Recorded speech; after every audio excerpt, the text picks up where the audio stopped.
Operation सिंदूर, इस नाम में गर्व है, इस कार्रवाई में प्रलय है।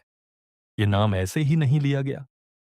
ऑपरेशन सिंदूर का नामकरण भारत सरकार और भारतीय सेना की ओर से एक शक्तिशाली संदेश है। कश्मीर के पहलगाम में जब पाकिस्तान के आतंकियों ने हिंदुओं को चुन चुनकर उनकी पहचान की वजह से मारा था, उसी दिन यह तय हो गया था कि कुछ बहुत बड़ा होगा। और अब भारत ने पाकिस्तान को ऑपरेशन सिंदूर के जरिए ऐसा जख्म दिया है जो पाकिस्तान की आने वाली नस्लों को भी डराएगा। 7 मई 2025 की सुबह भारत ने ऑपरेशन सिंदूर को अंजाम दिया। ये बदला सिर्फ मिसाइलों का बदला नहीं था, बल्कि हर उस विधवा के आंसू का था जिसके माथे का सिंदूर आतंकियों ने मिटाया था।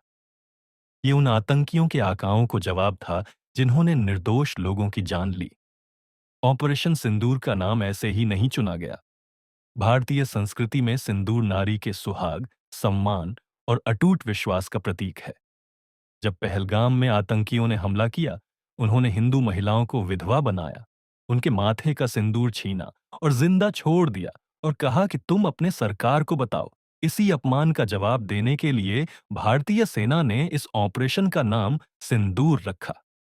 पूरी दुनिया जानती है कि पाकिस्तान वही देश है जो हाफिज सईद को पालता है, मसूद अजहर को पालता है, जिसके घर में ओसामा बिन लादेन था, जिसे अमेरिका ने घुसकर मारा था।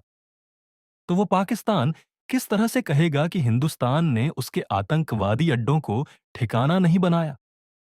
हिंदुस्तान और पाकिस्तान में अंतर है।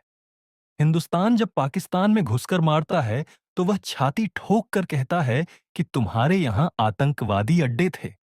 लेकिन हिंदुस्तान के अंदर आतंकवादी अड्डे नहीं, ये बात पाकिस्तान जानता है। और यही अंतर पाकिस्तान और हिंदुस्तान में है, जो सारी दुनिया देख रही है। इसीलिए आज अमेरिका से लेकर इजराइल तक कह रहा है कि हम हिंदुस्तान के साथ खड़े हैं। ये बदला सिर्फ सैन्य कार्रवाई ही नहीं, बल्कि मनोवैज्ञानिक और आर्थिक प्रहार के तौर पर भी है, जिसमें भारत दुनिया को भी यह बता रहा है कि यह नया भारत है, जहां पर हम लोगों को उकसाते नहीं हैं। हम पहला हमला नहीं करते हैं, लेकिन हम बर्दाश्त भी नहीं करते हैं। और इसीलिए आज हम कह रहे हैं कि ऑपरेशन सिंदूर ये केवल एक सैन्य जीत नहीं है। ये भारत के अमर गौरव, उसके सांस्कृतिक ताकत, उसके अजय संकल्प की गाथा है। हमले से पहले भारत ने एक मास्टर स्ट्रोक खेला। 6 मई 2025 को भारतीय सेना ने 244 क्षेत्रों में मॉक ड्रिल का ऐलान किया। यह ऐलान पाकिस्तान के लिए एक भ्रमजाल था। पाकिस्तान ने इसे एक बड़ा हमला मानकर अपने सैनिकों को हाई अलर्ट पर रखा। खुफिया एजेंसियां भारत के अगले कदम का अनुमान लगाने में उलझी रहीं। लेकिन असली वार तब हुआ जब 7 मई 2025 की सुबह भारतीय वायुसेना के मिराज 2000, सुखोई 30 और स्वदेशी तेजस लड़ाकू विमानों ने आसमान से गर्जना की।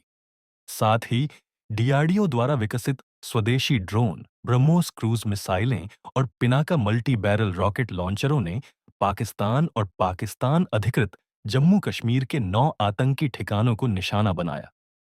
ये ठिकाने आतंकवादी साजिश के केंद्र थे, जो भारत के खिलाफ साजिश रच रहे थे। सबसे बड़ा वार रावलपिंडी में हुआ, जहां लश्कर ए तैयबा का सबसे बड़ा प्रशिक्षण शिविर था। यहीं से आतंकियों को हथियार, विस्फोटक और ड्रोन हमलों की ट्रेनिंग दी जाती थी। पहलगाम के हमले की साजिश भी यहीं से रची गई थी। इस शिविर को नेस्तनाबूद कर दिया गया। इसके बाद बहावलपुर, जो जैश ए मोहम्मद का गढ़ है, यहीं से 2001 के संसद हमले और 2019 के पुलवामा हमले की साजिश रची गई थी। यहां का ठिकाना भी पूरी तरह नष्ट कर दिया गया। खबर है कि मौलाना तालिब, जो जैश का टॉप कमांडर था, वो भी इस हमले में मारा गया।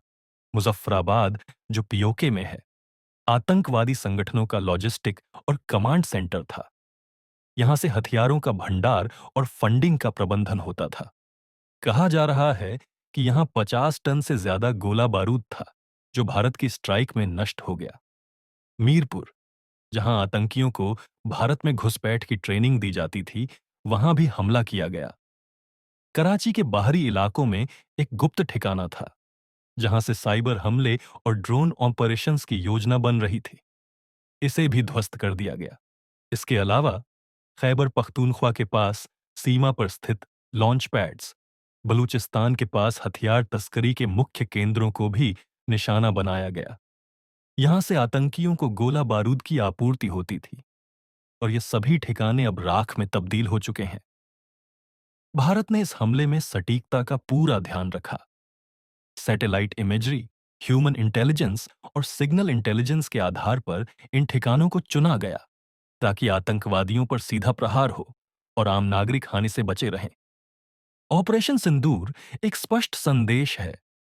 भारत अपने नागरिकों की रक्षा के लिए किसी भी हद तक जा सकता है। यह हमला केवल आतंकवादियों पर नहीं, बल्कि आतंकवाद के विचार पर था। भारत का यह संदेश था कि भारत उकसाने वालों को बर्दाश्त नहीं करेगा, अगर छेड़ोगे तो छोड़ेंगे नहीं।